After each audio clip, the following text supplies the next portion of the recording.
Então, boa tarde para todo mundo que nos assiste aí em algum momento do dia. Boa tarde, se for à tarde, né? Então, pode ser bom dia, pode ser boa noite. Para todas as companheiras e companheiros aí do PT ou da UFBC.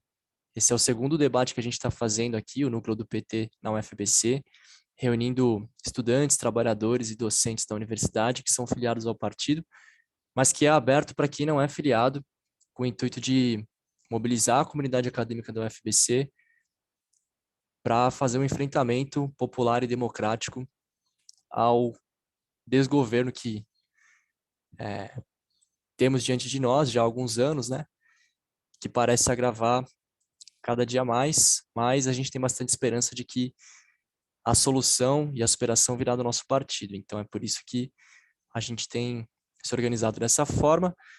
O intuito do debate aqui é trazer o Plano de Reconstrução e Transformação, que é um documento síntese feito no ano passado pelo Partido dos Trabalhadores, mais especificamente pela Fundação Perseu Abramo, reunindo um amplo programa de fato, reconstrução e transformação do Brasil, que tem várias políticas setoriais aí que foram abarcadas, e a ideia é que a cada debate que a gente tem feito quinzenalmente, o primeiro foi há 2 semanas, fazendo uma introdução a esse plano, né?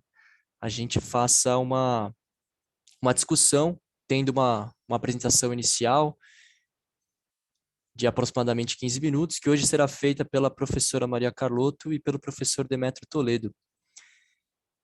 Teria a apresentação também da Miriam Algarra, que é aluna da universidade, mas por um imprevisto ela não vai estar presente, então a apresentação vai ser só dos dois.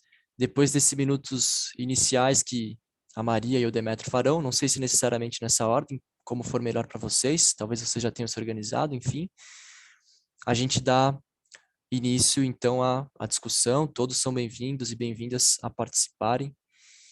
E podemos começar, então. Maria ou Demétrio, fiquem à vontade quem for o primeiro ou a primeira. Como o Demétrio preferir. Talvez... Você, Maria, eu estou chegando hoje. Tá, talvez eu comece porque também acho que eu vou falar mais de educação, né, Demétria? Não sei se você vai falar de ciência, mais de ciência e tecnologia, não tenho certeza, mas acho que aí fica mais geral, assim, né? Do geral para o particular, talvez ou não, né? Quanto tempo, mais ou menos? Quanto tempo? 20 minutos, né? A gente fez em torno de 15, 20 minutos 15. na semana retrasada. Tá bom. Bom, gente, boa tarde.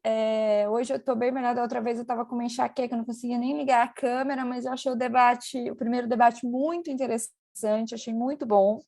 E eu vi um pouco no mesmo espírito, né, do que foi aquele primeiro debate, no sentido que a Natália e o Vitor trouxeram já de cara críticas ao plano, perspectivas críticas, e deram um tom que eu acho que foi muito positivo para a nossa discussão.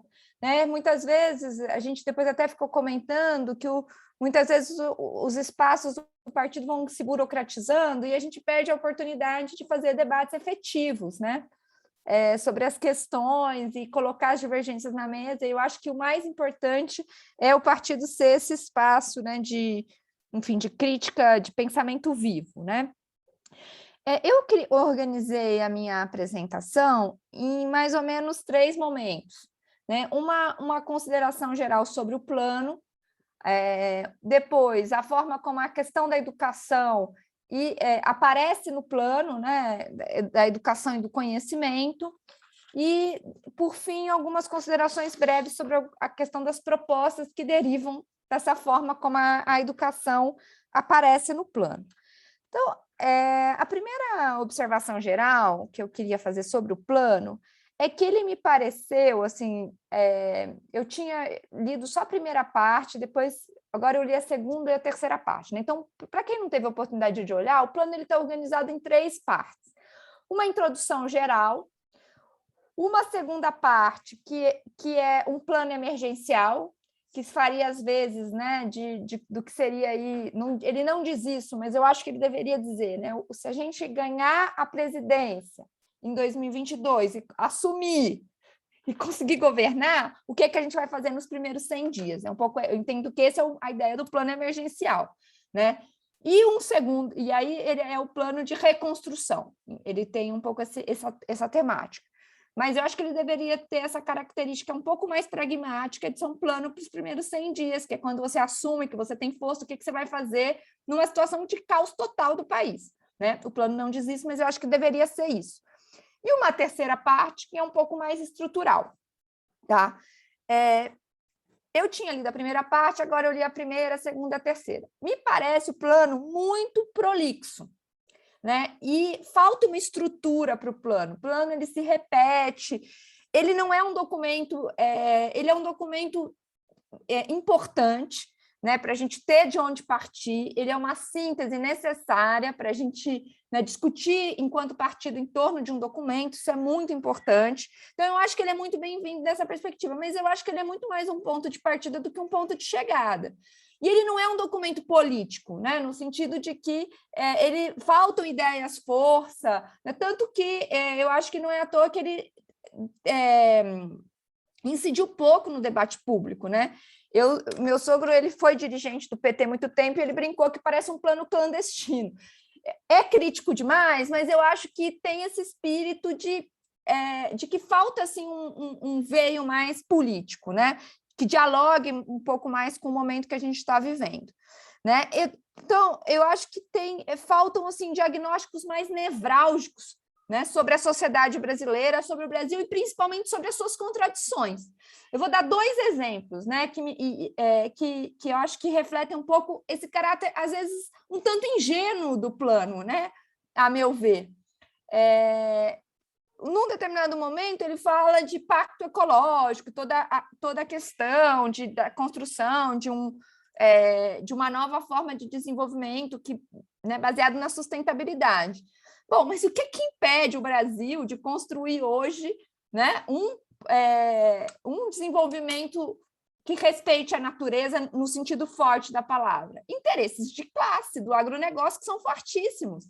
E não dizer isso, né, não diz o que a gente precisa fazer para construir, ou seja, não nos permite pensar dessa chave de uma economia política, né? O que a gente precisa fazer para enfraquecer esse setor e fortalecer outros e construir a política que a gente deseja. A mesma coisa quando diz sobre a construção de uma nova indústria, né? O que falta para construir uma nova indústria no país, né? Por que o Brasil se desindustrializou e com todo o esforço, o Demetrio vai falar isso muito, sabe disso muito melhor do que eu, porque trabalhou com isso, com todo o esforço que a gente fez, por que não deu em nada? Né? Isso tem a ver com as contradições, inclusive, da estrutura de classes brasileira. E eu acho que não entrar, né, nisso torna o plano um documento, né, cheio de boa vontade, né, de muito boa intenção, mas muito pouco conectado com os desafios políticos reais da sociedade brasileira, que passa por essas contradições, pela estrutura de classes, pelos interesses que estão postos, né? Então, assim, o plano, na primeira parte, ele tem um diagnóstico geral de que a crise que a gente está vivendo é muito profunda e ela é um desdobramento da crise não resolvida de 2008, né? Do neoliberalismo e do capitalismo financeiro. Então, é como se tudo que a gente estivesse vivendo estaria ligado, em grande medida, à crise não resolvida do neoliberalismo, o que é verdade, mas não é toda a verdade, né? Porque a crise não resolvida no neoliberalismo ganha feições muito diferentes em formações sociais distintas, né? E o Brasil tem uma formação social específica, né, do nosso capitalismo, que se a gente não der conta, né, a gente não vai compreender o tamanho da crise e o tamanho do desafio político. Então, o que eu mais senti falta no plano, né, foi um diagnóstico sobre o Brasil, né, tanto do ponto de vista histórico, né, quanto não tem um diagnóstico sobre o país, né, ou seja, tem um diagnóstico geral sobre a crise do capitalismo, do neoliberalismo, ascensão, mas assim, tem um parágrafo sobre a estrutura social brasileira e diz que ela é muito desigual e reproduz desigualdades. Ok, mas o que isso significa, né, em termos concretos? Então, assim, eu acho que falta, e eu não acho que seja um problema de quem escreveu o plano, Tá? Eu acho que isso é um problema da esquerda brasileira que se reflete no nosso partido. Eu acho que a gente deveria usar o ano, né, esse preparativo para 2022, que vai ser o nosso bicentenário da independência, e produzir, como força social, uma reflexão e um diagnóstico sobre o país, urgentemente, porque se isso não está aqui, né, não vai estar em nenhum outro lugar, porque esse é o nosso plano síntese, tá? Então, eu acho que isso para mim, fez muita falta. Por quê? Porque isso vai ser decisivo para pensar a questão da educação e a questão da ciência e tecnologia, do conhecimento, da nossa transformação produtiva, né? Sem esse diagnóstico, a gente vai pensar a educação caindo em certas armadilhas que eu acho que o plano cai.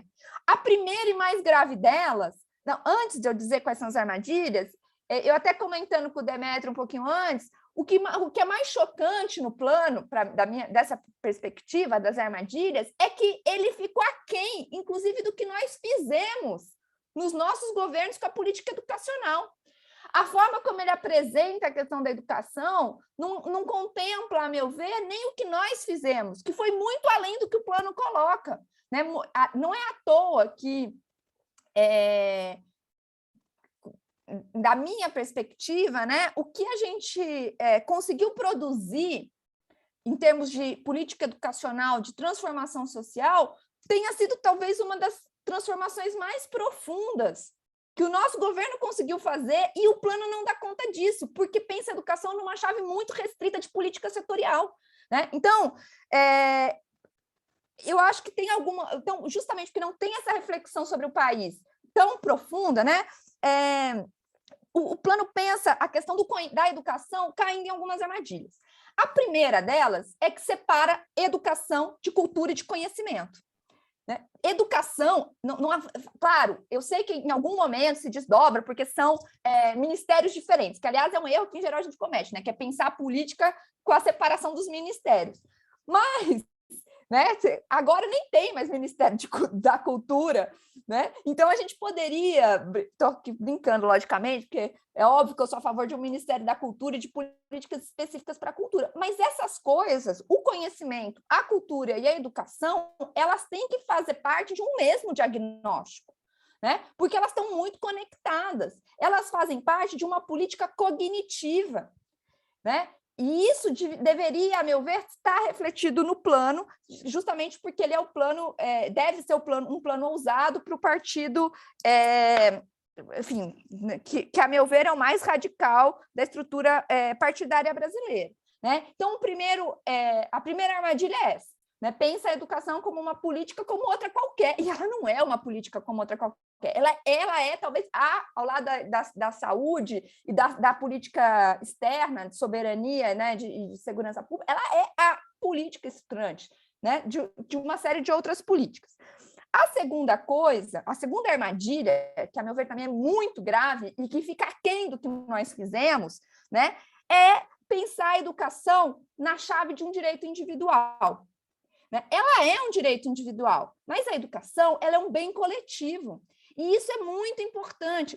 O plano diz, num determinado momento, que o objetivo da política deve ser ampliar as oportunidades educacionais, né? E que nós ampliamos nos nossos governos as oportunidades educacionais. Nós fizemos muito mais do que isso, né? Por quê? Porque nós não pensamos a educação como um direito individual, né? De garantir acesso igual para todos os indivíduos. Isso é muito importante. Mas isso não está longe de ser o grande objetivo da política educacional. O grande objetivo da política educacional é transformar a sociedade, é difundir capacidade, né, de reflexão para início de conversa, distribuir capacidades discursivas para você elaborar a sua situação e fazer política a partir daí. Tem uma série de efeitos que a educação promove que está muito longe de ser um direito individual, né? Então, essa é uma outra armadilha. Outra armadilha, né, que se reflete aí no plano é um certo determinismo tecnológico. O Demetrio, talvez, não sei se ele vai falar sobre isso, mas não sei se ele percebeu a mesma coisa que eu, mas o conhecimento, em determinado momento, o plano diz que de usar a educação e o conhecimento para construir uma sociedade do conhecimento. Veja, tem toneladas de críticas sobre a noção de sociedade do conhecimento que eu nem vou entrar, né? Mas, assim, e depois fala da transformação digital da nossa sociedade. Tá, mas, assim, isso não passa apenas por uma transformação tecnológica, digamos assim, né? Ou seja, não é que a gente vai adotar determinadas tecnologias e isso vai nos emancipar necessariamente, porque a tecnologia não diz nada. Ela é fundamental, mas ela tem que estar dentro de uma relação social. E eu sinto também falta disso no plano, né? E enfim, acho que basicamente, eu não vou me alongar muito, mas acho que são essas 3 armadilhas principais, né? Eu acho que tem um determinismo tecnológico que perpassa o plano em vários momentos, eu acho que tem uma setorialização de políticas que não podem ser separadas, e eu acho que tem uma tendência a tratar o acesso à educação e ao conhecimento como bens, como direitos individuais apenas, e não é apenas isso, tá? Um exemplo de tudo isso que eu estou falando está numa política que eu acho essencial, né, mas que eu acho que ela tem que ser qualificada, que é o acesso universal à internet. Né? Veja, eu sou absolutamente a favor de universalizar o acesso à internet, mas a preços de hoje, isso ajuda o nosso inimigo. Se a gente não tiver uma política para qualificar a internet, o acesso ao conteúdo, geração de conteúdo, né, ou seja, pensar qualitativamente essa tecnologia, a gente vai fazer uma política cujo efeito é nos enfraquecer, que, aliás, nós fizemos isso de monte nos nossos governos. Então, eu estou dando esse exemplo porque é uma política com a qual eu sou absolutamente favorável, né? Eu acho que a internet é um bem público que deveria ser distribuída gratuitamente, mas isso, por si só, né, pode ter um efeito paradoxal, porque a gente precisa, além de universalizar o acesso a essa tecnologia, que é uma tecnologia básica, a gente tem que qualificar essa técnica, ter políticas qualitativas para essa tecnologia. Tá? Isso em relação à parte 1, portanto, é a forma como a educação aparece no plano.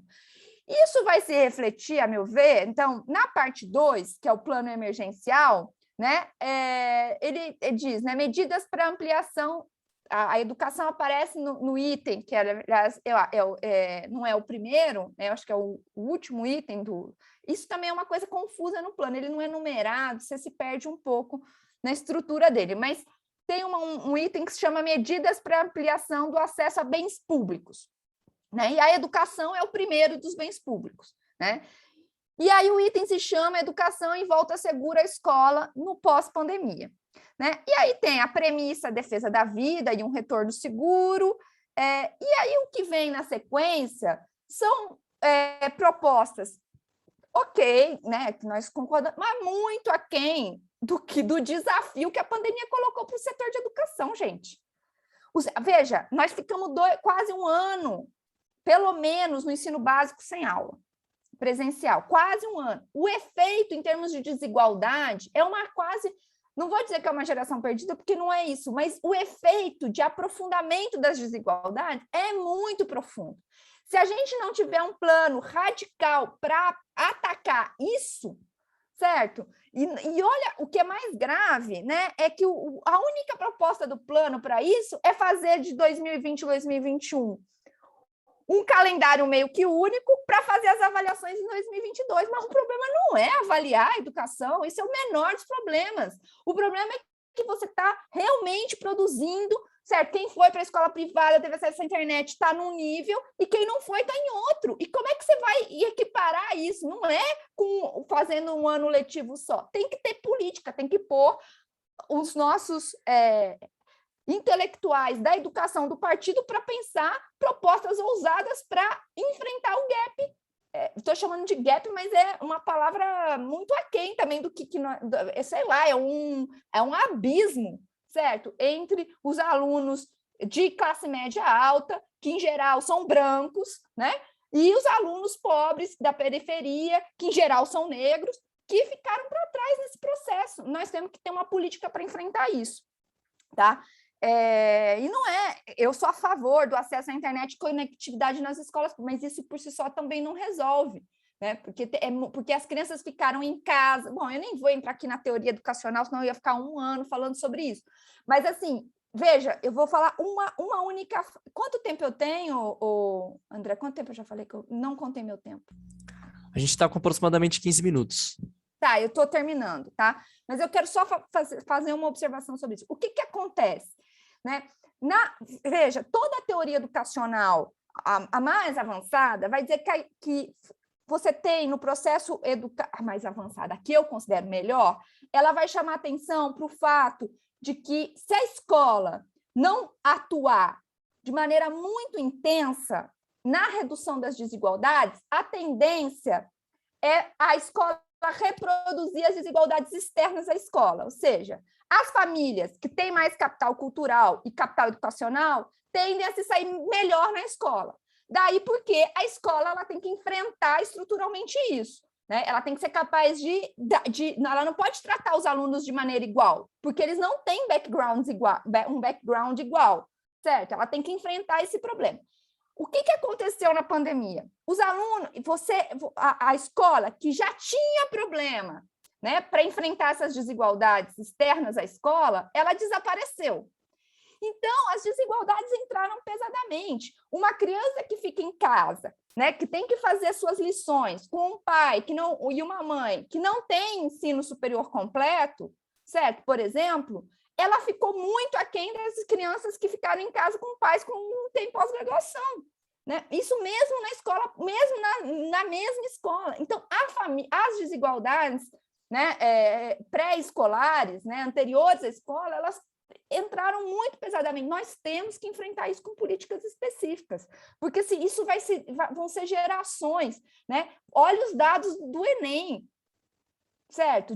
A inscrição do Enem caiu pesadamente, não só porque tiraram o subsídio, que foi uma coisa grave, mas porque essa desigualdade vai bater na porta do ensino superior. Então, eu acho que o tema central na volta às aulas, além do retorno seguro, que é importante, é a questão do abismo das desigualdades. E não tem nada no plano substancial sobre isso.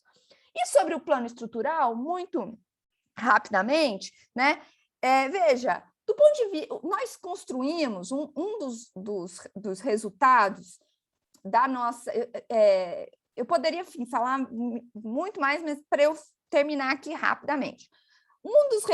Na área de educação, nós produzimos, no nosso governo, o Plano Nacional de Educação.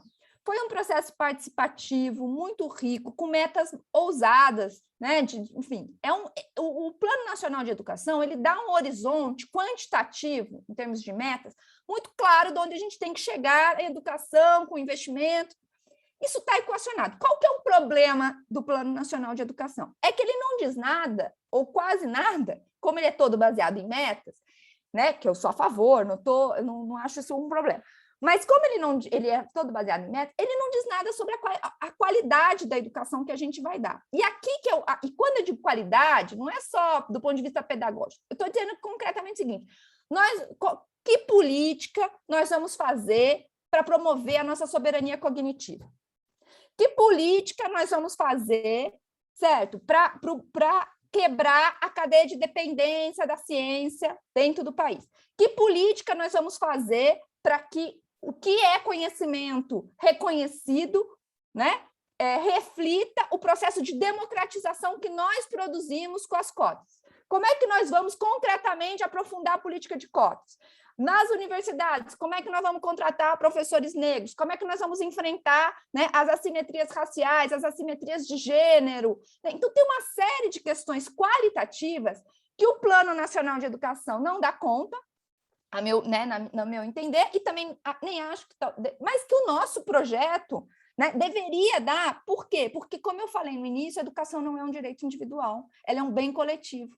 E essas políticas, né, radicais de promoção da igualdade, e não é uma igualdade abstrata, é uma igualdade que, de novo, parte do diagnóstico de país. Né? Um país patriarcal, escravocrata, racista como o nosso, que tipo de política educacional precisa fazer? Então, é isso que eu sinto falta no plano, né? Um plano que fosse mais no veio das nossas contradições internas. E para terminar, né, eu vou falar uma coisa, vocês vão ficar bravos comigo. Mas, assim, o Dória fez uma política de pagar para o aluno ficar, né, para as famílias, para o aluno voltar. Claro, a política é muito aquém, R$1.000. Mas, assim, quando nós estávamos trabalhando no plano do Haddad, o Demétrio vai se lembrar, nós tínhamos no Jararaca, o nosso coletivo, nós tínhamos 2 propostas. Nós construímos 2 propostas que eu acho que a gente devia voltar a elas em alguma medida. Uma era uma renda básica para o jovem.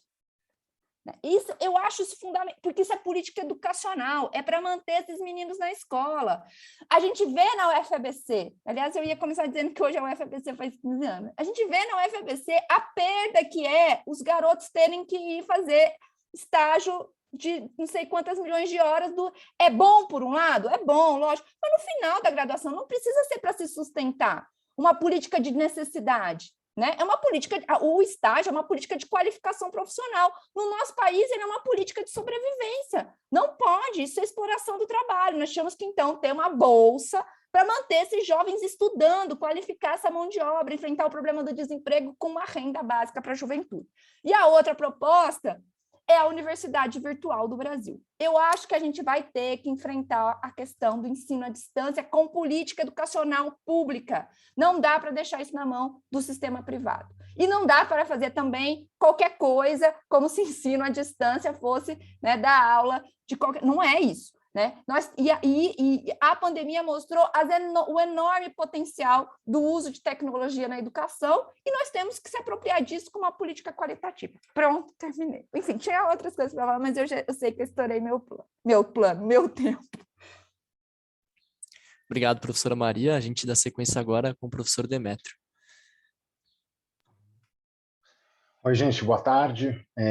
Obrigado, Maria, e as demais envolvidas na coordenação desses encontros. Agradeço o convite, a oportunidade de trocar ideia com vocês. Eu vou tentar me ater rigorosamente nos 20 minutos e pouquinho, né, para a gente poder conversar mais. Eu conversei muito rapidamente com a Maria, agora um pouquinho antes da gente se encontrar aqui, mas eu concordo com ela nas linhas gerais da minha avaliação a respeito desse documento. Acho que é um documento que é muito genérico, ele peca por ser muito genérico, e ele tem algo que se reproduz, algo que é recorrente no documento, que é uma espécie de mais do mesmo para as coisas que a gente fez entre 2001 e 2016, sem que isso tenha sido afetado, pontuado, por uma reflexão sobre o que significou 2016, o golpe de 2016, esse período que a gente entra, que é um período que não se esgota com a possível eleição do Lula em 2022. Esse período que a gente está vivendo, ele não vai se esgotar. Os nossos governos, eles se deram sob um contexto que nasce muito antes do PT vir ao mundo. Né? Ele nasce lá na década de 70, o contexto mais imediato. O contexto mais geral, a gente pode voltar ainda mais no tempo, ainda mais na história. Né? Mas, de qualquer modo, o PT ele é fundado, e a esquerda ela foi muito marcada por uma ideia. Eu faço uma imagem, né, só para vocês entenderem o que eu estou falando. Eu comentei com a Maria mais cedo.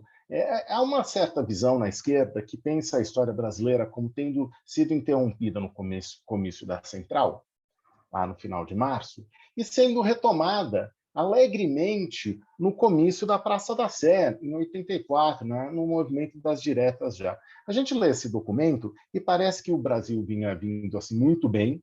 Daí, em 2016, tem um parênteses que se abre que ele vai se encerrar. Né?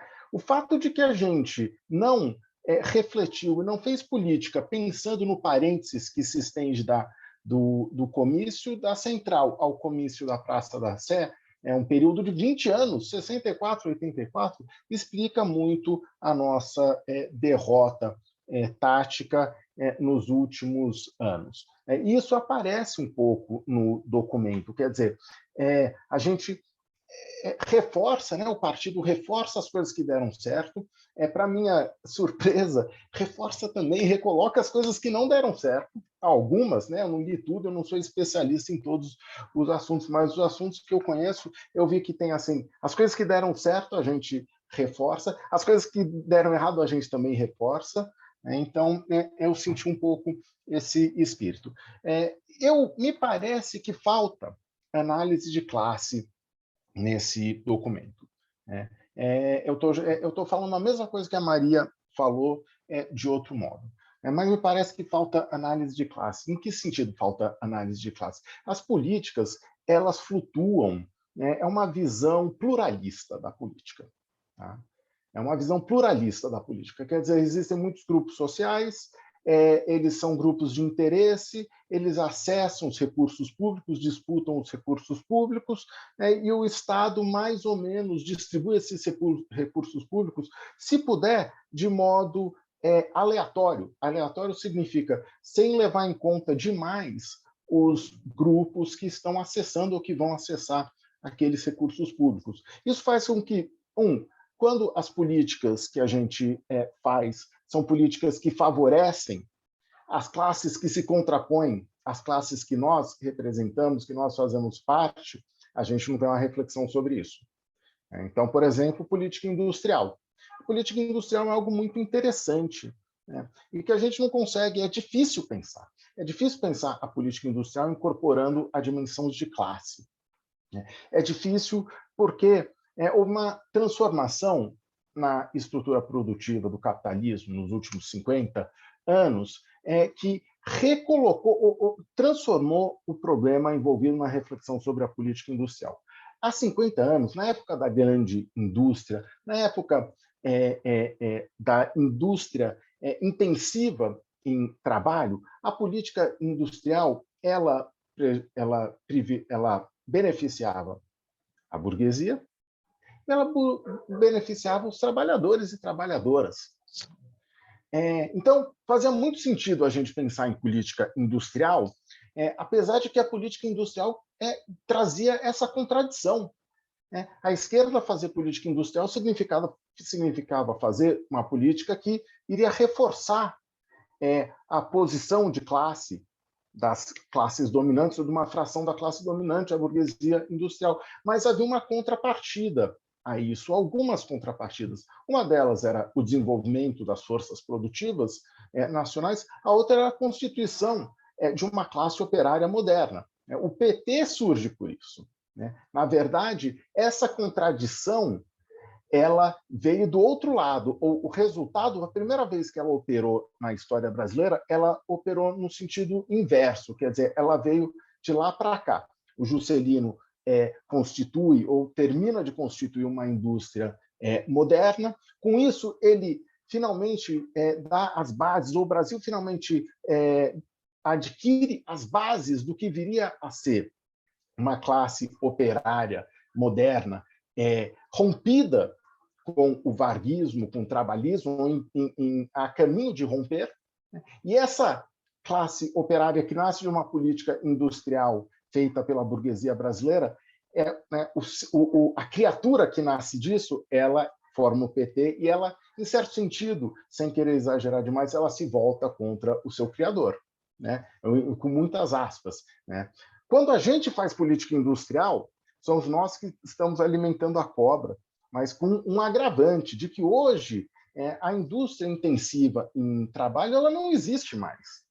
Então, fazer política industrial é reforçar os nossos inimigos de classe sem trazer benefícios diretos de classe.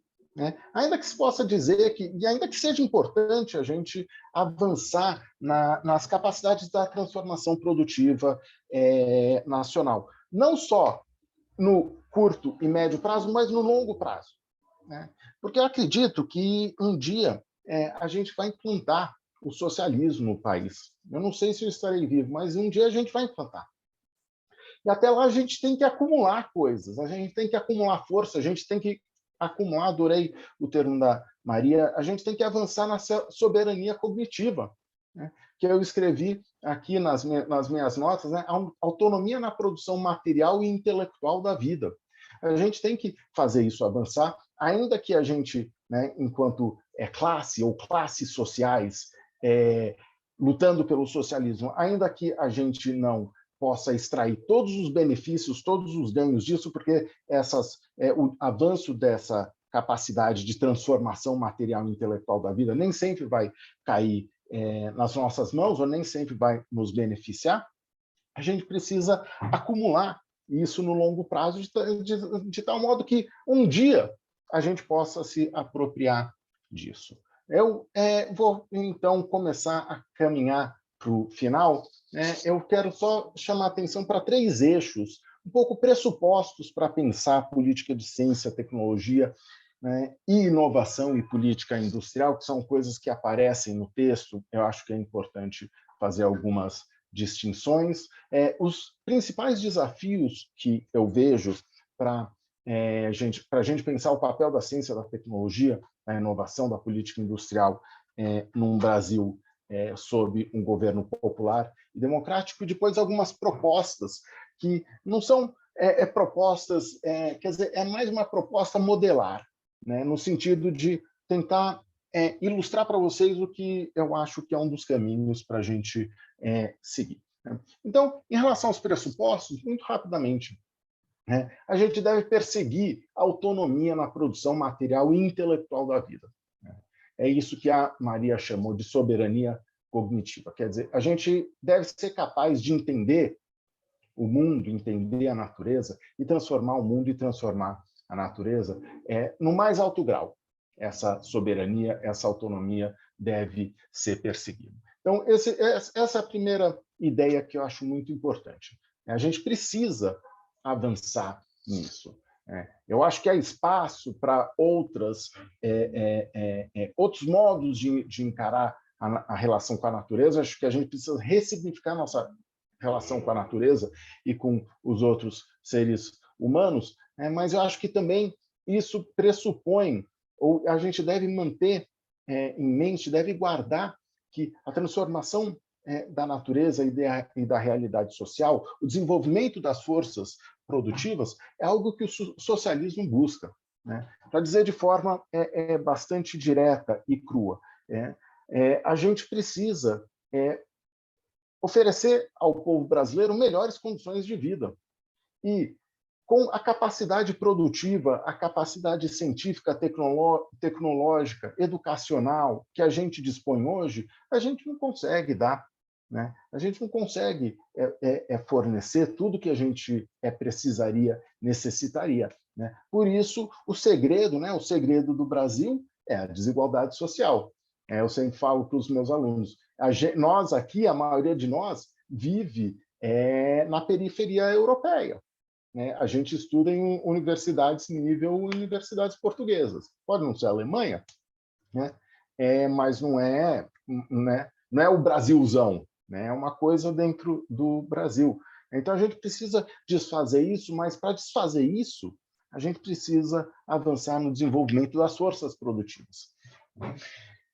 Existe, eu concordo com a Maria, em relação a uma grande setorialização, aquela expressão que se usa para falar de ciência, a pessoa que faz uma pesquisa e corta, fatia que nem um salame, né, e publica 40 salame science, que chamam, né, e publica 50 artigos, e são 50 parágrafos, né, do mesmo artigo. O plano faz um pouco isso, quer dizer, ele pega a realidade e ele fatia feito um salaminho. Né? Então, a gente precisa forçar as coisas que estão juntas a aparecerem juntas. Né? E, por vezes, a gente precisa fazer uma separação de coisas que aparecem juntas, mas que não necessariamente estão juntas.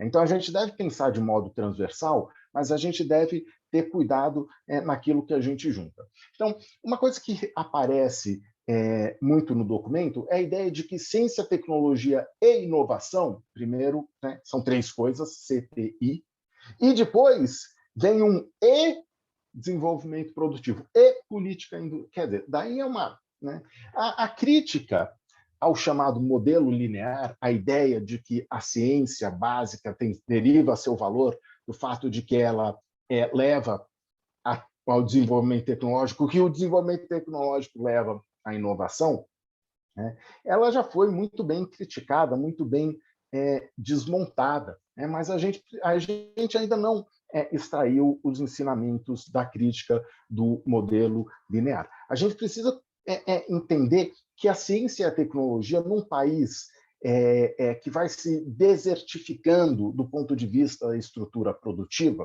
né, ela tem uma autonomia maior ainda do que em países em que a estrutura produtiva está muito mais avançada. E a gente precisa justificar o valor da ciência e da tecnologia, e eu acho que o caminho da Maria é ótimo, a partir da ideia de soberania cognitiva, né? Eu acho que a ciência e a tecnologia tem que apoiar, tem que ajudar, tem que estar diretamente envolvidas no desenvolvimento produtivo. Acho que o desenvolvimento produtivo tem que ser intensivo em ciência e tecnologia, mas acho que a gente corre um grande risco quando a gente junta tudo isso para pensar as políticas, né? Porque a ciência e tecnologia têm um alcance muito maior,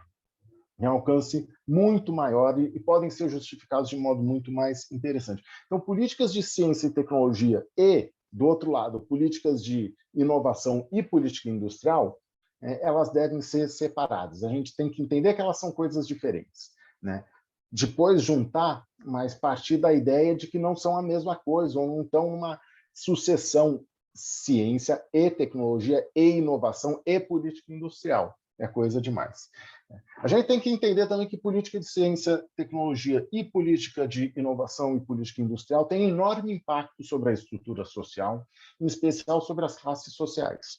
E pensar essas políticas a partir da percepção de que elas constituem, fortalecem ou enfraquecem determinadas classes sociais, para que daí a gente possa fazer política para a nossa classe social. Não é essa coisa maluca tal que às vezes aparece, tem até um momento lá que fala benefício tributário para manter emprego, entende? É uma espécie de cala-boca para o empresário, enfim, né? Tem que fazer, pega o dinheiro e dá para... É melhor pegar esse dinheiro do benefício tributário e dar para o trabalhador, para a trabalhadora. E ela faz churrasco, fica em casa fazendo churrasco, bebendo cerveja. Em vez de dar, a gente quer, né? Enfim, esse tipo de coisa, fazer uma política que seja uma política pensada a partir da ideia de classe. No Estado brasileiro, a esquerda tem boa entrada nas instituições de ciência e tecnologia. Pensem, por exemplo, nas instituições da repressão, do monopólio da violência legítima. A gente não tem. A gente não tem no judiciário, a gente não tem no Ministério Público, a gente não tem nas Forças Armadas, nas polícias, mas nas universidades, nos institutos de pesquisa, a gente tem. E é essa posição que a gente ocupa no Estado brasileiro, que a gente tem muita força. Os nossos adversários, eles colocam, por deboche, que eles colocam aqueles palhaços lá de ministro da Educação, de ministro da Ciência e Tecnologia. É por deboche. É para debochar. Eles destroem, né, o nosso espaço no Estado brasileiro, os nossos espaços institucionais. Ao passo que o nosso documento fala em reaparelhamento das Forças Armadas. É como se o Bolsonaro dissesse assim: eu vou reaparelhar, eu vou dar uma bolsa para todo mundo nas universidades brasileiras. Né? É claro que ele não vai fazer isso, porque ele pensa em nós como adversários e inimigos, né? E ele sabe que essas instituições foram ocupadas pelo campo progressista, né? Então, pensar mais em classe. Por último, em relação aos pressupostos, não é possível fazer tudo, é preciso escolher algumas iniciativas prioritárias, né? E daí, assim, o plano verdadeiro de governo, ele tem que ter 2 ou 3 páginas. O real, aquele que o Lula vai guardar no bolso do paletó, entende? E vai ler toda noite, tem que ter 2 ou 3 páginas. Mais que isso, ninguém lê. né? E mais que isso não dá para fazer, né? Eu tenho uma parte das coisas que vai ter que ficar no piloto automático, entende? E tem coisa que está no piloto automático. A universidade não acabou, se dependesse do Bolsonaro, do Guedes, né, dos ex-ministros de educação, teria acabado, mas não dá para acabar, né? A gente tem desafios, né, muitos desafios. Eu queria aqui chamar a atenção de modo telegráfico para alguns desafios importantes para depois falar de uma ou duas propostas. Primeiro, reconstrução institucional, né? Eu sabia do meu período estudando, ou da minha trajetória estudando e atuando, fazendo estudos, consultoria para o Estado brasileiro sobre ciência, tecnologia, inovação, política industrial. Eu conhecia a estrutura institucional brasileira. Hoje eu desisti de conhecer, né, porque as mudanças foram tamanhas que coisa que existia não existe mais, coisas que eram separadas estão juntas, né? E daí se joga, quem quer o INPI? Ah, eu quero. Quem quer o Inmetro? Ah, passa para ele, passa para aquele, não sei o quê, o fundo setorial vai para cá, para lá. Assim, foi um desastre, porque foi um rearranjo institucional feito por gente que quer destruir isso. Então, a gente tem que fazer uma reconstrução institucional. A gente tem que ampliar as instituições de ciência e tecnologia. Eu falo, sobretudo, das universidades, né? As universidades, a gente tem que expandir as universidades, né? E isso significa, e daí qual que é a dificuldade que a gente vai ter? Por um lado, a gente vai precisar reconstruir, quer dizer, aumentar a bolsa, né? Porque hoje não tem mais bolsa, vai ter que voltar a ter bolsa, né? Por outro lado, a gente vai precisar ampliar isso. Porque se você funda uma universidade, talvez em 50 anos, se a direita ficar ganhando, eles fecham. Mas, com alguma alternância de poder, a universidade fica aí. Assim, ó, dançou, cara. A gente fundou, esse custo já incorremos, e é um custo que vai ficar aí para sempre, né? Aquilo não volta. Então, a gente tem que ampliar violentamente o número de universidades brasileiras. Qual que é a dificuldade, a contradição? Porque tem que ter mais bolsa para as universidades que já existem, tem que ter recomposição salarial dos professores e professoras, né? Mas nós, estudantes, nós, professoras e professores, nós vamos ter que fazer nossa luta política por nossas associações, pelo nosso sindicato, na disputa do fundo público, né? Mas o governo vai precisar aumentar, né? Aumentar violentamente o número de universidades. Eu vejo essa disputa, não vai aumentar, mas agora a gente não tem dinheiro nem para as atuais, vai ter que dar um jeito. Porque não é o governo, é o que vai ficar daqui a 50, 100 anos. E já falei sobre a importância da transversalidade das iniciativas. Por último, companheiros e companheiras, minhas propostas, né? Primeiro, políticas de ciência e tecnologia para garantir soberania epidêmica, hídrica, energética em relação às mudanças climáticas. E daí a transversalidade de que eu e a Maria estamos falando. Quer dizer, daí você junta um monte de coisa. Soberania epidêmica, eu falo no sentido da epidemiologia, não desta epidemia ou desta pandemia, mas no sentido de garantir, né, a saúde para o conjunto da população, a saúde em múltiplos sentidos. Então, por exemplo, soberania epidêmica tem desenvolvimento de vacina e tem, por exemplo, desenvolvimento da educação física, né, da atividade física, para que as pessoas morram menos, vivam mais e melhor, e por aí afora, né? Eu acho que a gente devia pensar num conjunto de universidades que seriam a marca do nosso futuro governo, que eu estou chamando de universidades dos biomas brasileiros. Segundo o IBGE, são 6 os biomas brasileiros: a Amazônia, a Mata Atlântica, o Cerrado, a Caatinga, o Pampa e o Pantanal. Nesse espírito da transversalidade, qual que é a minha proposta? Que a gente formasse universidades, constituísse universidades do zero, referidas e vocacionadas para atuar nesses biomas. Elas seriam a porta de entrada para gigantescas áreas de preservação ambiental, gigantescas, áreas de preservação ambiental, que seriam área de preservação ambiental, área de manutenção de povos originários, vivendo do jeito que eles vivem, áreas vedadas à exploração capitalista, áreas para desenvolvimento de ciência, tecnologia, pesquisa, por meio daquelas universidades, e também áreas para reflorestamento, coisa que a gente vai fazer. E depois isso é uma coisa que eu sei que é completamente inviável por conta do que foi esse último parênteses da nossa vida, né, nacional, porque, em função da desmoralização do país no palco internacional. Mas acho que nós deveríamos fazer um grande esforço para sediar na região norte um Instituto Internacional de Pesquisa sobre Mudanças Climáticas na linha da CEPAL, né? Na linha da CEPAL, um gigantesco instituto multinacional, né, com o dinheiro do mundo todo. Agora, quem é que vai fazer isso agora? Só se a pessoa for louca, porque ela sabe que não dá para fazer isso no Brasil. Mas é isso, gente. Eu falei aqueles exatos 20 e poucos minutos que eu havia prometido. Eu peço desculpas por ocupar um pouco demais o tempo de vocês. Mas é isso. Obrigado, professor Demétrio. Não precisa se desculpar, o papo aqui é bem fluido mesmo, a intenção é que a gente gaste bastante saliva. E está aberto aí para as participações. Alguém já pretende fazer uso da fala aí? Enfim, pergunta, comentário, quer acrescentar algo? Que assim já começa.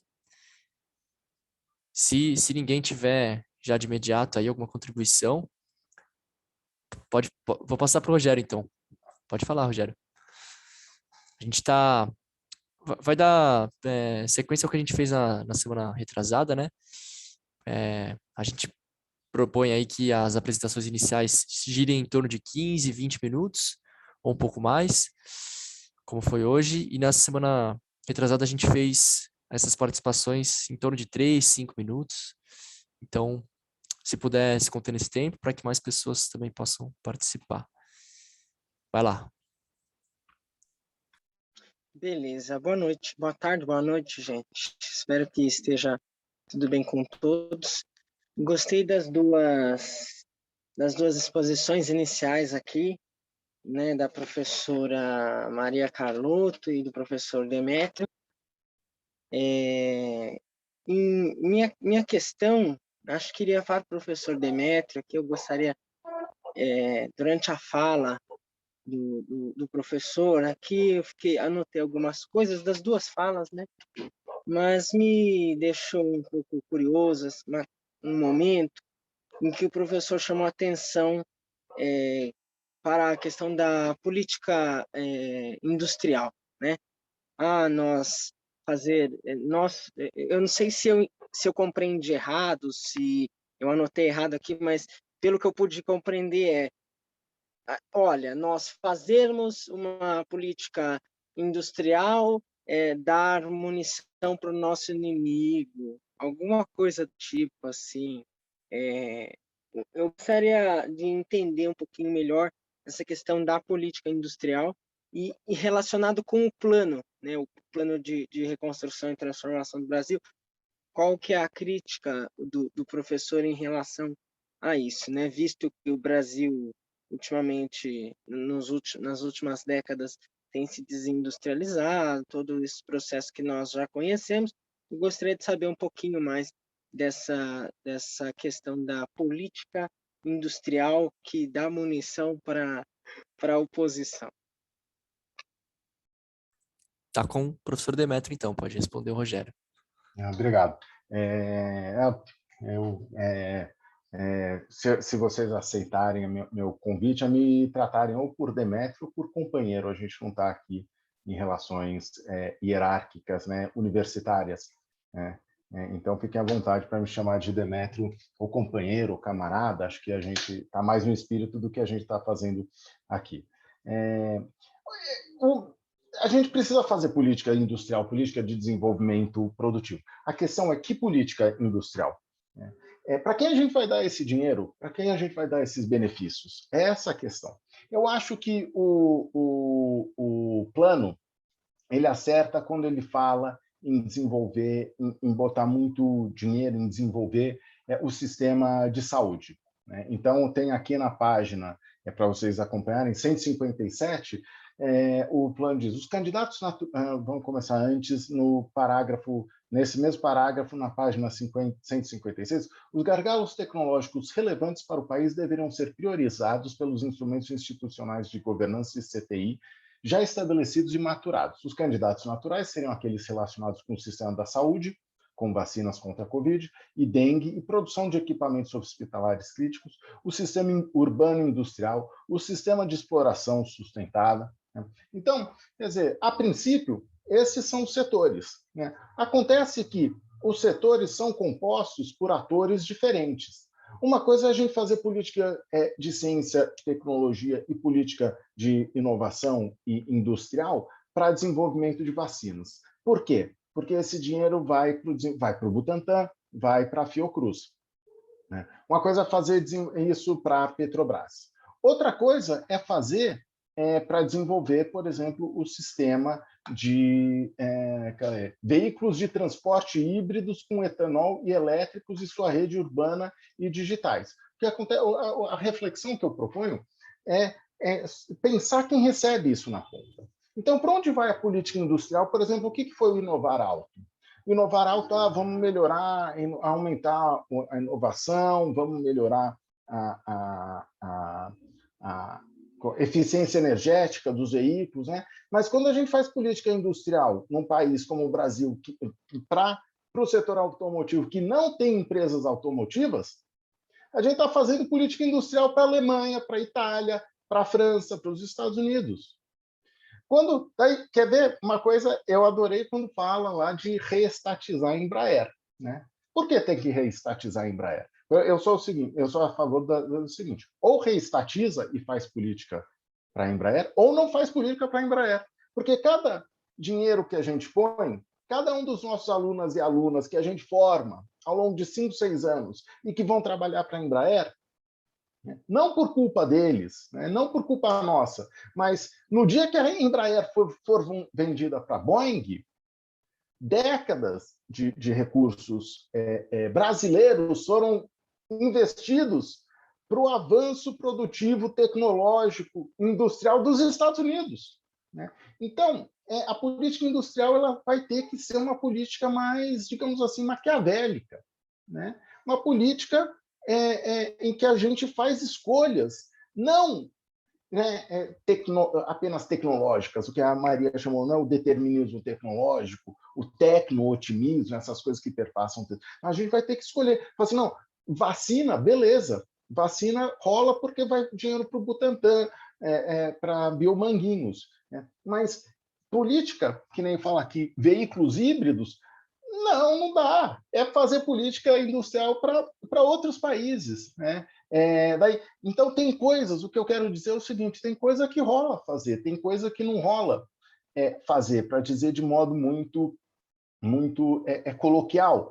Cadeias de distribuição, aquele mesmo parágrafo, baseados em inteligência artificial e 5G, a gente não tem isso. Né? Então, a política industrial a gente precisa fazer? Precisa, mas ela precisa ser uma política industrial muito inteligente.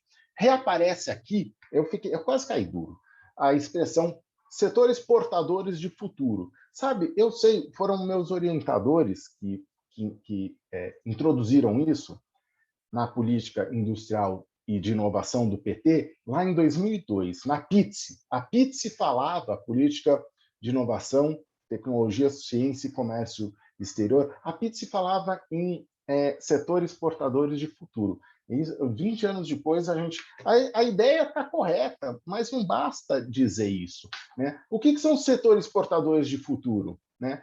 O agronegócio é portador de futuro, sem dúvida nenhuma.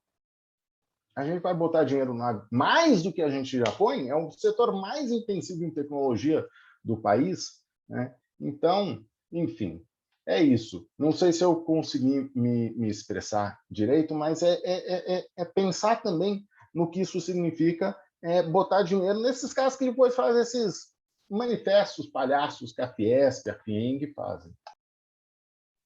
Obrigado, companheiro Demétrio. Maria Júlia fez a inscrição, então pode dar sequência. Obrigada, mas se o professor, como eu disse da última vez, se o professor quiser continuar falando, eu sei que a gente vai, né, suplantar essas hierarquias, mas é mais, enfim, um costume, um hábito quase que fonético, automático. Queria agradecer primeiro a organização, né, dos ciclos, esse é o segundo, mas todos, eu acho que já tem mostrado a qualidade de escolha de quem vem falar, de quem vem debater, enfim, a gente não está perdendo tempo no mais do mesmo. E então eu queria parabenizar a professora Maria, né, que organizou esses 2 últimos, que foi muito, muito incrível, e também agradecer a fala do professor Demétrio, que, enfim, foi ótimo. Acho que dá um alívio fazer parte de um partido que comporta essas contradições, né, que comporta essa crítica, ainda que dentro da universidade, ainda que aqui. E eu queria, na verdade, as 2 falas foram muito incríveis e até minha tendinite piorou, porque eu anotei 4 páginas aqui, então eu vou mandar a conta do fisioterapeuta para vocês. Mas o que eu queria perguntar, em linhas gerais, assim, que a gente tocou em muitos pontos, né? A professora Maria, ela falou bastante dessa questão de não ter um diagnóstico sobre as contradições estruturais da sociedade brasileira, que é uma coisa que a sociologia brasileira, o pensamento social brasileiro vem produzindo há muito tempo, né? E essa parece ser uma resistência do PT há algum tempo, né? De produzir esse diagnóstico para assumir também o seu papel nas próprias contradições e produções das contradições, ou enfim, nivelamento de algumas, aumento de outras. Nesse sentido, eu queria primeiro fazer a minha primeira pergunta, o meu primeiro questionamento, baseado em muito pouco do que eu sei do assunto, como que a gente volta a ter uma ideia, ou pelo menos o professor Demétrio deu bastante insight sobre isso, mas assim, como a gente volta a falar de desenvolvimento, né? Como pensar desenvolvimento que não seja nesse sentido clássico lá do final dos anos 40, né? Nesse desenvolvimento praticamente do primeiro começo do século XX e depois nesse desenvolvimento tecnológico ali da segunda metade do século XX também, como pensar um desenvolvimento hoje, e um desenvolvimento que não acabe de novo em 2016, né? Que eu sei que não é um ciclo, mas que a gente tem contradições engendradas pelo processo de desenvolvimento que a gente pode falar que culminam, né, no cenário que a gente viveu. Não só uma vez, como 3, talvez, em 64, né, e agora, enfim, é um questionamento. Outra questão que eu gostaria de levantar aqui, é muito interessantíssima a ideia da soberania cognitiva. Eu li pouco sobre isso, mas eu acho que isso, dentro de uma ideia de capitalismo financiarizado, de vigilância, né, de um capitalismo contraditório em si mesmo, né, de produção de dados, é bastante interessante. Mas a primeira questão que eu queria perguntar é como que a gente sai de uma ideia de educação que não seja também baseada nessa self-clearing, ou seja, de que a gente vai emancipar, que a soberania, ela a gente está falando de uma emancipação, e aí a gente está colocando a educação nesse papel da emancipação de novo, ou é um novo papel? Realmente, eu posso não ter entendido as questões, então, por favor, me corrijam. E a última questão que eu queria colocar é uma questão específica com relação à fala do professor Demétrio, que ele falou das universidades nos biomas. Eu achei interessantíssimo, eu sempre gostei muito dos textos da Beta Becker, que falam sobre a questão da soberania dos biomas e dos biomas serem produtivos na questão de tecnologia, enfim, de patentes, se a gente se apropriar disso. Ela sempre falou do potencial econômico disso. Mas o que eu queria apontar é que, se você pega experiências até do governo, né, acho que do primeiro governo Lula ali, por exemplo, na Serra da Capivara, ali com a Anied, que ela faz um processo de reeducação, de criação até de um dos campos ali perto da Serra da Capivara, para envolver a população local, e você vê que, assim, há pouco envolvimento local. Ela mesma pontua isso, que há uma formação exterior de quadros, e que os quadros vêm e vão, que não há uma apropriação local disso. Então, a gente também não está enfrentando essa despersonificação do local, do que são esses biomas hoje, já que a gente vive nessa barreira entre viver um mundo extremamente globalizado, que produtivo e tudo mais. Então, será que a gente não teria que falar também um pouco mais dessa cultura imaterial, de fazer certas coisas porque elas têm que ser feitas, preservar a Serra da Capivara porque é um patrimônio humanitário, que nem, sei lá, preservaram os gregos e eles estão aí até hoje.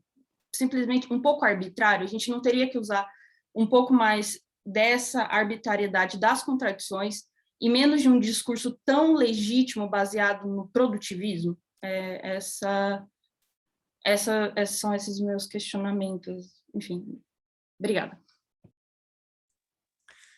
Devolvo aí para o Demetrio, para a Maria, como é que vocês, enfim, acham melhor responder. Foram algumas perguntas, né? Então, fiquem à vontade aí para se organizarem da melhor forma, tentando se inserir aí, como são 2, né? Então, a gente pode esticar para 6 a 10 minutos, enfim. Talvez dê tempo de Maria, vai fazer lá. mais alguma Pode ser? outra contribuição. Só uma pergunta. Será que a gente não podia ver se tem mais questões, talvez reunir, aí a gente, que nem a gente fez da outra vez, que acho que foi bom, né? Porque em vez de ficar esse... O que vocês acham? Acho que pode ser, sim. É que na outra vez, a gente não fez tantas perguntas, né? Foram mais comentários, assim, agregando. Foram comentários, então, é verdade. Acho que a gente pode seguir a sugestão da Maria, sim. Mas alguém quer fazer algum comentário ou endereçar alguma pergunta também? Aí depois a Maria e o Demetrio podem responder, né? Enfim, e fazer um fechamento.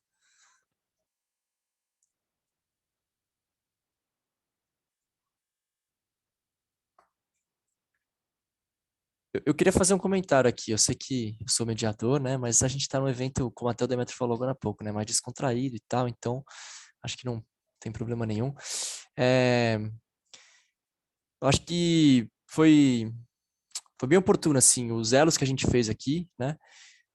Entre esses temas que, como a Maria e o Demetrio comentaram, né? Deixa um pouco a desejar essa união, assim, no plano de transformação. Eu li as 2 primeiras partes, né? E, de fato, assim, tá muito como o Demetrio falou, né? O salame tá bem cortado, bem fatiado. E eu acho que hoje a gente conseguiu fazer como se fosse, assim, juntar esse salame todo que tá bem fatiado, né? A gente fez um debate aqui bem interdisciplinar. E como a Maria comentou, né? A gente tinha programado para que esse debate, esse tema fosse justamente hoje, dia 11 de setembro, aniversário de 15 anos do FBC. E isso aqui que a gente está falando tem tudo a ver com o FBC, né? Com a interdisciplinaridade centralizada no projeto pedagógico, enfim. Então, eu queria fazer esse comentário assim, mas indo mais a fundo também, eu acho que no comentário do Demetrio, quando ele respondeu a pergunta do Rogério, na apresentação também,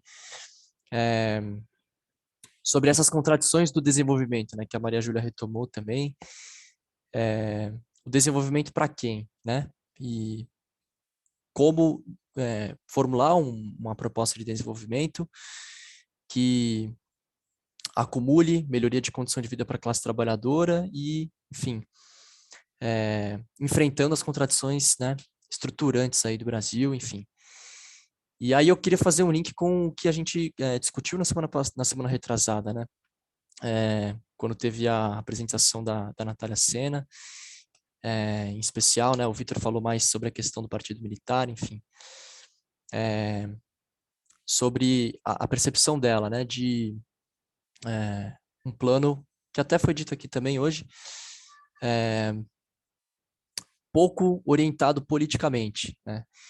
E eu acho que, tentando fazer essa ponte entre o que a gente está discutindo aqui hoje e o que a gente discutiu na semana passada, eu acho que, não sei se seria a resposta, mas acho que o caminho é mais ou menos por aí, né? Essa orientação política voltada ao socialismo, que como o Vitor bem falou na semana retrasada, e é mais ou menos eu, né, aqui como estudante, enfim, vejo da mesma forma, né, o socialismo sendo um projeto da classe trabalhadora, assim, e não algo tão mais bem definido, enfim. Ele disse muito bem assim, na minha visão, o que vai vir depois disso, eu não sei, mas é mais ou menos dessa forma que eu vejo, né? Isso nas palavras do não foi nem do Vitor Marchetti, me confundi, foi do Vitor Marques, que fez um comentário a partir da fala do Vitor Marchetti, da Natália Sena, enfim, aonde eu estou querendo chegar, né? E aí eu queria fazer um link com essa questão de desenvolvimento das forças produtivas. Se a orientação política é o socialismo, não basta que o desenvolvimento tecnológico ele siga bases capitalistas, né? Então, para além de enfrentar as condições estruturantes, o próprio processo de pesquisa e desenvolvimento em si, ele tem que ter uma outra finalidade, e não o processo de acumulação, né, que é central no capitalismo.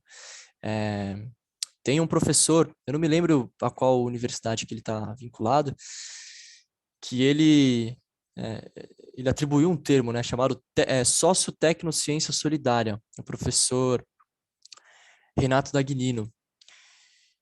E talvez seja o principal pensador brasileiro vivo, né, que esteja trabalhando sobre esse tema, né. E eu não queria fazer uma conclusão assim, é mais trazer outros elementos aqui para quem for dar sequência, enfim. Mas eu tenho essa visão, eu vou por esse caminho, assim, sabe? A gente precisa ter um novo modo de pesquisa e desenvolvimento, né? No próprio processo produtivo em si. Qual que é a necessidade, né? É a economia da acumulação ou é a economia da fruição? Acho que isso é central para essa discussão que a gente está fazendo aqui, e é central para a universidade também, né? Porque, como o professor Demetrio falou, companheiro Demetrio, desculpa, falou, nas instituições de ensino, né, sobretudo de ensino superior de ciência, de fato o campo progressista predomina, e é por isso que a gente consegue fazer, apesar das dificuldades, um enfrentamento ao neofascismo, ao neoliberalismo. Mas apesar dessa presença maciça, predominante de pessoas, né, progressistas, de esquerda, enfim, que tem o viés da justiça social, eu acho que nos projetos pedagógicos, nos projetos de desenvolvimento científico, acho que essa marca ela tem que ser mais expressiva, né? É um pouco da minha visão.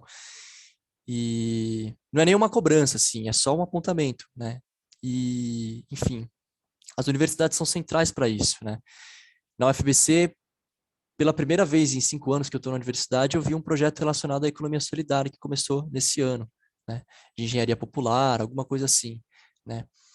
E tem uma iniciativa que é bem interessante na Unifesp, enfim, mas isso precisa ser disseminado, sabe? Essa sociotecnociência solidária, ela não pode ser encarada apenas como uma política pública para incluir pessoas excluídas do mercado de trabalho, né? Isso é importante, sim, não estou desprezando essa relevância, mas isso tem um potencial maior, eu acho, sabe? Enfim. E aí eu estou trazendo esse elemento aqui para contribuir para o debate, assim, não pretendi chegar a nenhuma conclusão, não. Clóvis. Obrigado, André. Não, é muito, muito rapidinho e talvez não seja tão específico relacionado ao tema, o meu comentário.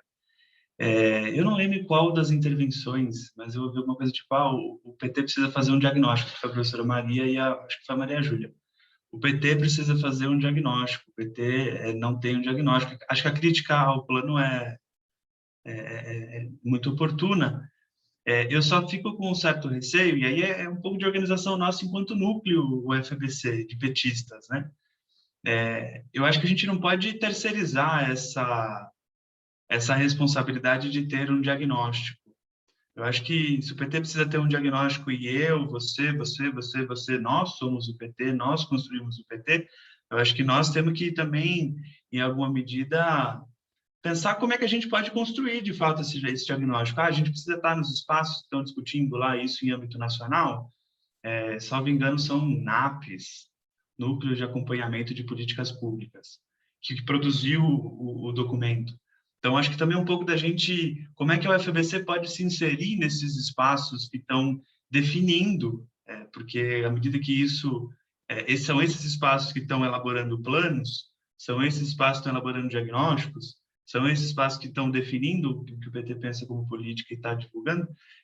Como é que a gente, enquanto núcleo PT-UFBC, pode se inserir nesses espaços?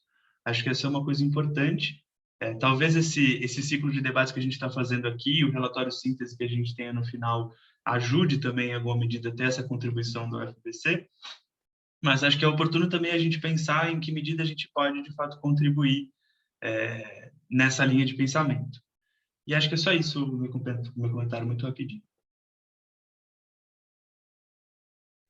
Obrigado, Clóvis. Tem mais algum comentário aí para a gente encaminhar para a Maria, para o Demétrio? Estou vendo que a Maria está anotando, ela vai responder as perguntas aqui, enfim. Senão a gente já encaminha para eles fazerem o fechamento. Já estamos chegando perto das 6h30, né? Que foi o que a gente combinou que seria o teto. Podemos encaminhar, então? Então, passo a bola de novo aí para a Maria e para o Demétrio. Quer falar primeiro ou eu falo, Demétrio? Posso falar. Aí você fecha. Tá, vamos... Bom, primeiro, assim, eu não sabia o que o Demétrio ia falar, como a gente disse, estava muito corrida, a gente se falou muito rapidinho, mas eu concordo totalmente, absolutamente com a leitura que ele faz, assina embaixo, né? Eu só queria acrescentar um aspecto que fortalece o que ele está dizendo, né? A política, essa ideia de política de ciência, tecnologia e inovação, né? A junção dessas coisas desta maneira, ela tem uma história, né? E que passa pelos organismos internacionais, por uma leitura que os Estados Unidos fez num determinado momento sobre o que era a política industrial, né? Eles achavam que eles iam terceirizar a produção para a China e concentrar a produção de conhecimento, daí porque toda a agenda de propriedade intelectual e por aí vai. Bom, isso não deu certo, né? Por quê? Porque capacidade produtiva do ponto de vista de inovação, né? Ou seja, inovação depende de capacidade produtiva instalada. Por que a China é uma potência hoje de produção de conhecimento, mesmo com toda a questão? Tudo bem que ela não respeitou a legislação de propriedade intelectual, mas não é por causa disso, certo? É porque tem capacidade instalada. Então, isso tem uma história. E como é que isso chegou no Brasil? Chegou pela mão dos cientistas que queriam justamente legitimar o investimento em ciência num país que não tem aplicação de ciência, né?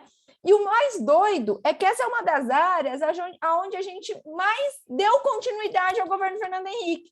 Era praticamente o mesmo grupo, não se mudou, não se alterou nada dentro da CAPES, não se alterou nada dentro do CNPq, né? Então a gente continua fazendo ciência do mesmo jeito.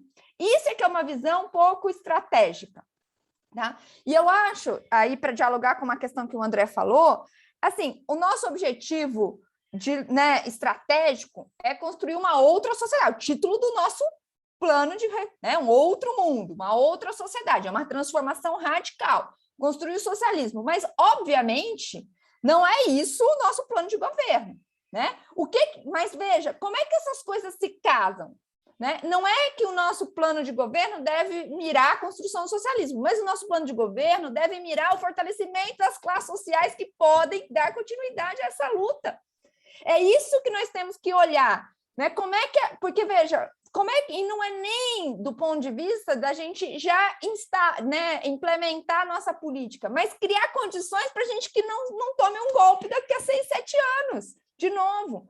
Então, é essa visão estratégica, isso é luta política, né? E eu acho que é isso que o plano tem que incorporar. E mais, né? Quais são as dificuldades? Quando eu proponho uma política ecológica radical, quais são os inimigos quais são as classes que eu tenho que derrotar? Quais são os interesses que eu tenho que enfraquecer? Que eu vou ter que enfrentar? E como é que eu tenho uma tática, então, para fazer? Então, o que eu acho que falta no plano é isso, né? Essa visão, enfim, de como é que eu rompo, né? Inclusive, como é que eu não compro políticas que vão fortalecer o meu inimigo? O Renato Dagnino é petista, inclusive, filiado. A gente discute muito essa questão da política de ciência e tecnologia, ele é muito engajado, ele está trabalhando agora desesperadamente na coisa do que ele chama de curricularização da extensão, porque ele acha que esse é um caminho. E ele é muito crítico, eu acho que ele ia infartar, já deve ter infartado, estou brincando, mas assim, se ele ler esse plano, ele ia falar, meu Deus do céu, porque justamente, né, é uma visão muito tradicional da política de ciência e tecnologia, né? Bem nos termos do que o Demétrio falou, junta coisas que só faz sentido para os cientistas, né? Mas do ponto de vista de uma transformação produtiva não faz sentido. Então, esse era um primeiro comentário que eu, até para exemplificar, que eu acho o que eu acho que falta de política no plano, né? Que é quem é que nós vamos fortalecer, inclusive no curto prazo, quando o Demétrio diz nós temos que financiar as universidades, é porque nós vamos precisar delas para resistir, né? E por aí vai. Então, acho que esse é um primeiro comentário. A questão da Maria Júlia, a Maria Júlia colocou questões excelentes, né? Assim, a questão do desenvolvimento, como voltar a pensar desenvolvimento, isso aí é um seminário que isso nunca vai acabar, que esse é o grande debate. Mas eu acho que tem um ponto que nós precisamos incorporar de cara, né? E que eu acho que o plano não faz ainda, né? Que veja, desenvolvimento não, a reflexão sobre desenvolvimento não pode ser feita numa chave etapista genérica, né? Cada formação social tem o seu caminho próprio para o desenvolvimento, inclusive porque, né, nem todos vão chegar no mesmo lugar, porque nem todos partiram. Ou seja, o subdesenvolvimento não é uma etapa, ele é uma formação social em si. Foi isso que eu comecei dizendo. Nós temos que incorporar esse ganho do nossa tradição do pensamento social brasileiro, como você colocou, isso tem que ser incorporado imediatamente, né, em qualquer formulação de política, né? E que eu acho que falta. Aí você faz um comentário sobre a questão da soberania cognitiva e você falou muito rápido, né? Isso seria muito interessante, pensar a questão da política de dados. Veja, o programa praticamente não fala sobre isso, e aí isso que eu digo, que nós ficamos aquém dos nossos governos, porque a Dilma tentou implementar toda a questão da soberania dos cabos, trazer os dados, né? Ou seja, enfrentou as empresas de dados dos Estados Unidos. E por que isso desapareceu, né? Então, tem que ter uma reflexão sobre isso, né? Políticas específicas. Veja, a gente fala, e isso é que eu falei muito genericamente também, que eu tinha só 20 minutos, mas, por exemplo, quando eu disse que eu sou totalmente a favor da política de universalização da internet, mas sem uma política que transforma a internet, o que eu estou querendo dizer? Nós temos que ter base de dados no Brasil, tem que ter enfrentar a questão nós não podemos fortalecer uma política, né, enfim, que não mexa em toda a arquitetura da internet, a geopolítica dos cabos e tal. Então, acho que tem toda essa questão. Outro ponto que mas isso era uma questão lateral, mas que eu acho que é um ponto importante que a gente precisa acrescentar na nossa contribuição, talvez pedir para o Serginho escrever alguma coisa sobre isso, né? A gente não vai ter tempo de trazê-lo para falar especificamente, mas eu acho que ele tinha, por exemplo, nessa coisa da contribuição da UFABC, eu acho que tinha que ter um capítulo aí, um comentário do Sérgio a esse ponto específico. E aí você faz um comentário, né, nessa questão da soberania, como é que a gente escapa de uma política educacional de tipo, que você falou de Aufklärung, né, que é assim, iluminista, né?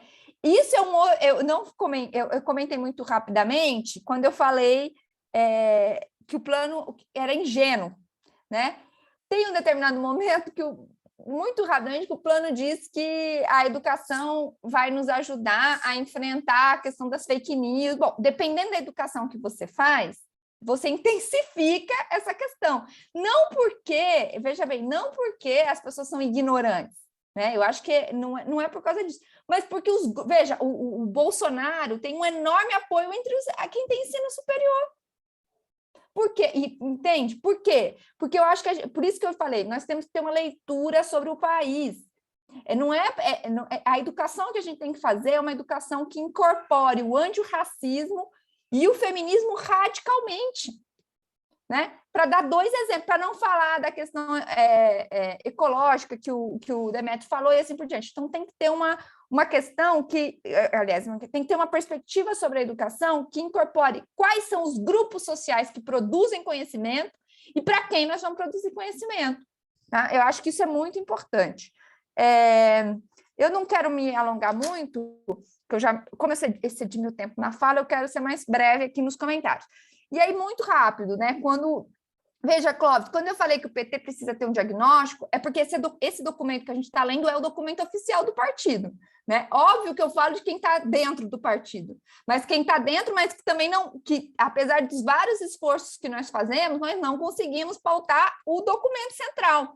É claro que a gente vai, através dos nossos núcleos, dos nossos espaços, né?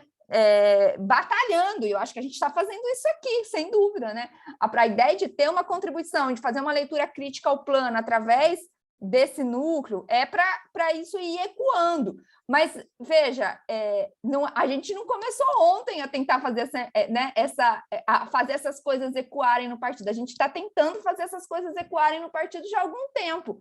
Mas, veja, tem enormes dificuldades que nem tem a ver, eu acho, aí, muito com... Eu nem acho que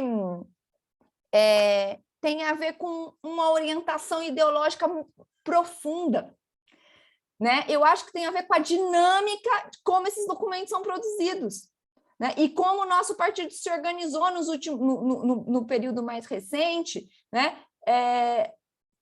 Dividir em que lugar eles colocaram, por exemplo, os intelectuais, não no sentido, né, de que os intelectuais não incidem, mas os intelectuais eles são um grupo, tem lá na fundação, e que escrevem esse documento, e é engraçado que ele diz, né, não é um grupo de iluminados, o documento abre falando isso, esse aqui não é um documento de um grupo de iluminados, mas é um pouco, né, porque no sentido de, mas não porque, veja, o documento, ele é exatamente o que ele diz que ele não é, mas não porque, que aqui que é o meu ponto, não porque tenha uma coisa muito profunda, de concepções arraigadas, é porque as circunstâncias, foi o que as circunstâncias permitiram fazer. Alguém no diretório falou, tem que ter um plano. Então pede para a Fundação Persabano, então escreve em 15 dias, entendeu? Então, as circunstâncias, a partir daí, por isso que eu falei, o documento é muito importante, porque ele é um ponto de partida para a gente refletir. A gente só poderia estar fazendo essa crítica porque o plano foi escrito. Então, ele é um ponto, eu não acho que o plano é um erro. Não, eu acho que ele foi ótimo, ele foi produzido dentro de uma determinada circunstância, e a partir de agora a gente faz uma reflexão crítica sobre ele para avançar. É assim que funciona. Eu acho que os partidos, por isso que eles são tão importantes, né? Porque a gente vai acumulando dentro de uma institucionalidade. Se isso não existisse, a gente estaria em casa chorando, né? Porque essa semana foi foda. Mas era isso que eu queria dizer.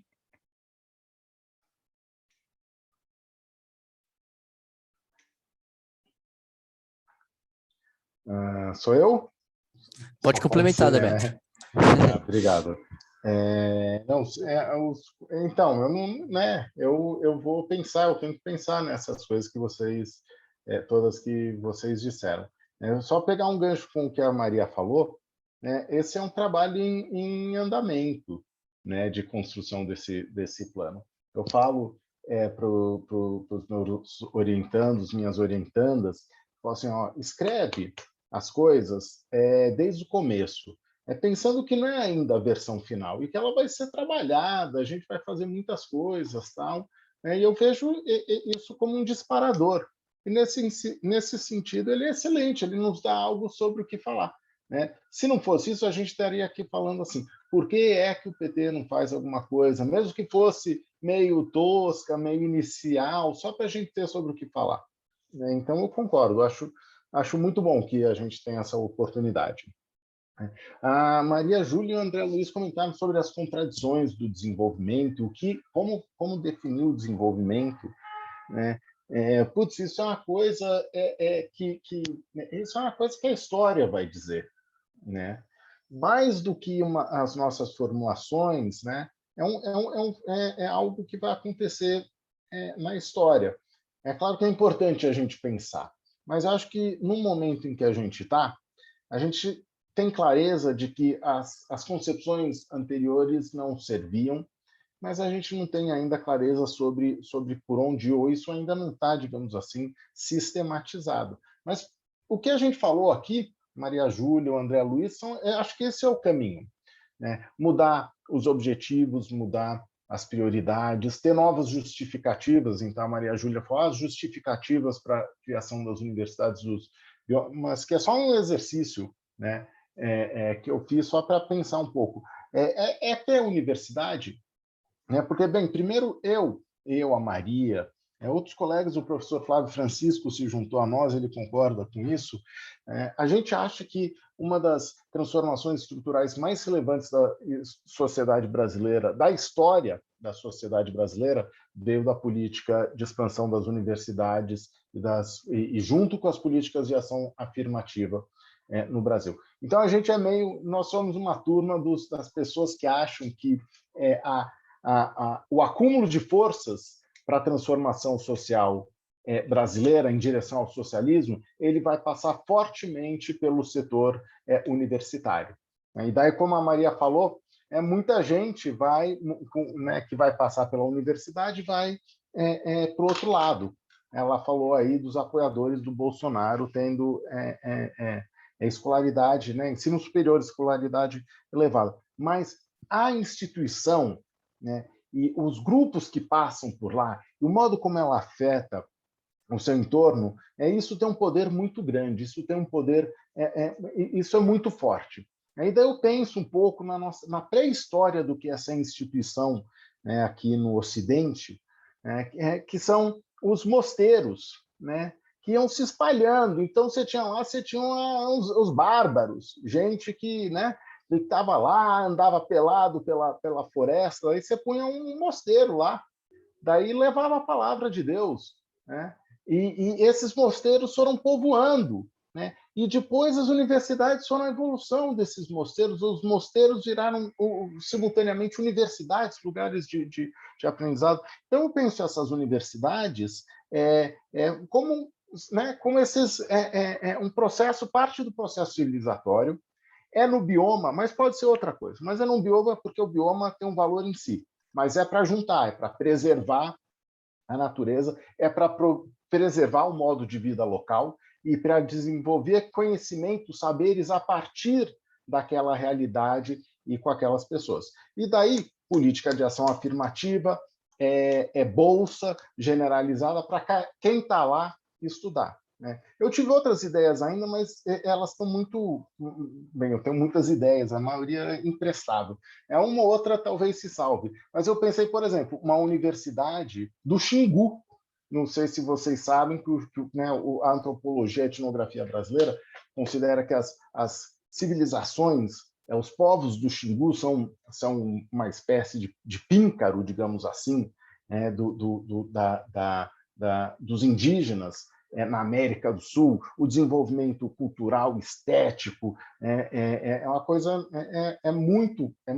são civilizações muito poderosas.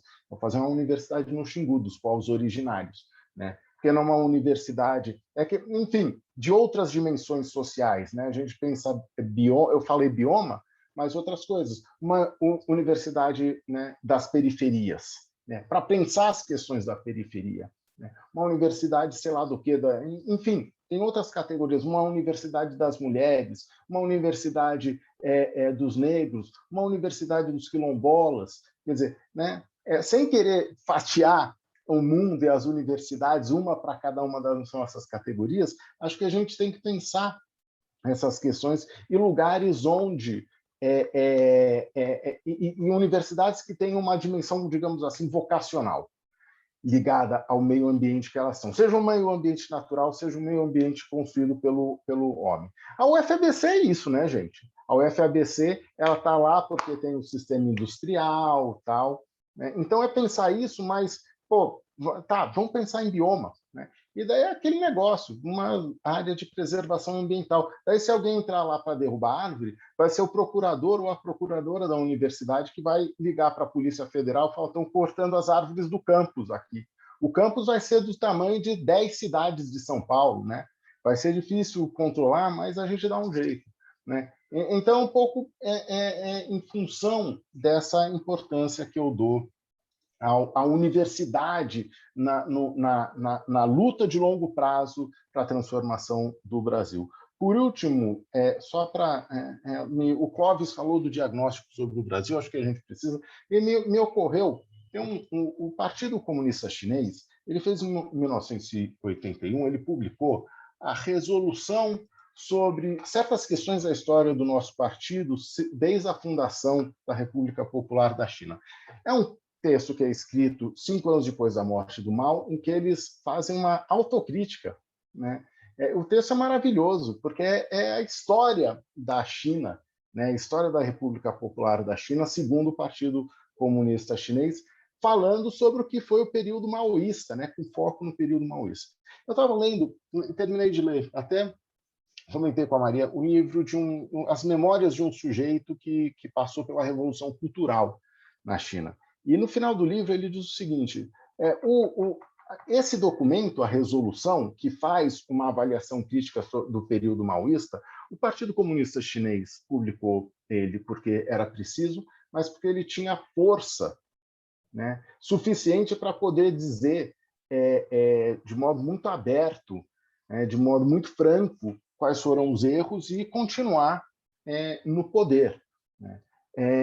Esse processo que a gente faz de avaliação do que foi a nossa experiência, a gente não tem essa força ainda, ou esse poder, né, para talvez fazer essa discussão mais ampla, esse diagnóstico, que é um diagnóstico que consiga ser um pouco mais crítico. Mas nas instâncias internas, a gente precisa fazer, sob risco de que nem a Maria, um monte de gente falou, a gente tem um 2016, é um dia da marmota, né? A gente acorda, a gente tá voltando para 2016.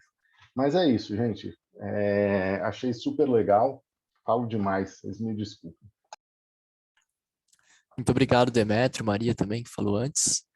A gente já passou um pouquinho das 6h30, então acho que a gente pode ficar por aqui. Aproveito para agradecer a presença de todas e todos que estiveram aqui nesse debate.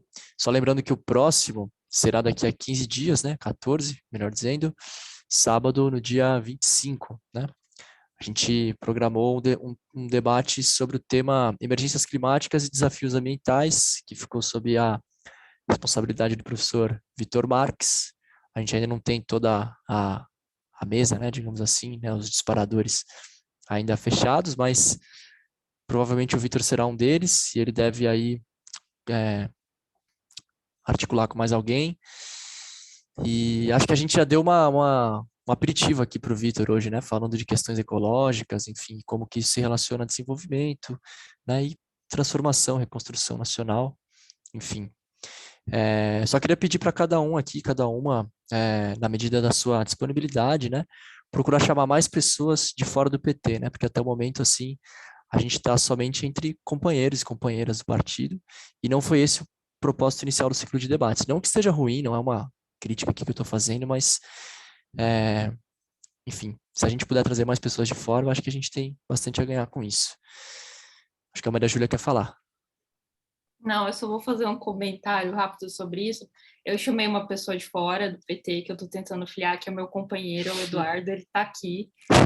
Não abriu a câmera, mas eu vou forçar ele a vir em todos os debates. Ele não falou hoje também, mas ele comenta aqui comigo ao vivo, então... Legal. Muito André, bom.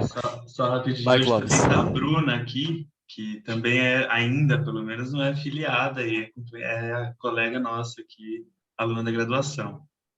Boa. Então é que vocês não estão mostrando as caras, mas tem gente de fora, sim. E vamos aproveitar, então, já que a gente vai subir os vídeos, né, Clóvis? Vamos aproveitar para que esses debates que não teve tanta gente de fora, para que eles possam ver depois, né? Então, só reforçando aí a necessidade, né, de a gente pôr o vídeo e aproveitar para desejar um feliz aniversário para a nossa universidade, né? Que a gente possa ter muitos e muitos mais anos aí, que sejam só os 15 primeiros e que a gente passe por dias melhores em breve, né? E eu acho que não tem mais nada para falar, não. Se mais alguém achar que tem alguma coisa, acho que a gente pode ficar por aqui. Clóvis ou Atay, onde vocês devem estar gravando, né? Acho que pode encerrar já.